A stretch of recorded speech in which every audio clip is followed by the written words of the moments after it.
నడిపింపు అందగానే సమయం శరీరానికైతే సమయం తెలిసిద్ది కానీ ఆత్మకు సమయం తెలియదు.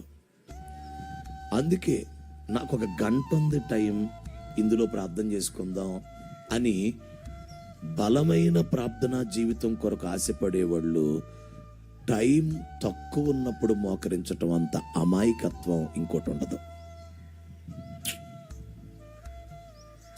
ఇప్పుడు అంటే నువ్వు పడుకుంటావు 12ంటికి 11ంటికి పడుకుంటావు, ఆవిడ 10ంటికి మోకరిస్తున్నావు అనుకో, అది చాలా తప్పది, అది చాలా అమాయకత్వం. అది అంటే ఎన్ని గంటలు పరిశుద్ధాత్ముడు నడిపించాలో అది ఆత్మ చేతుల్లో పెట్టేటట్లుగా నీవు చాలా టైం ఉంచుకొని మోకరించాలి.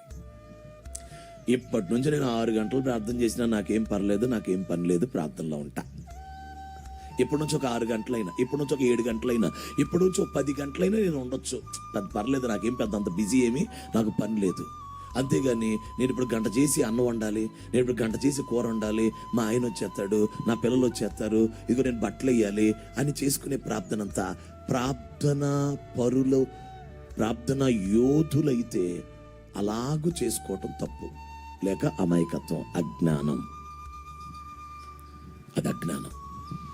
ఎందుకంటే నువ్వు ప్రార్థనా యోధురాలివి, నువ్వు ప్రార్థనా యోధుడివి, నీకు ప్రార్థన అంటే పిచ్చి ఇష్టం, నీకు అసలు ప్రేమ.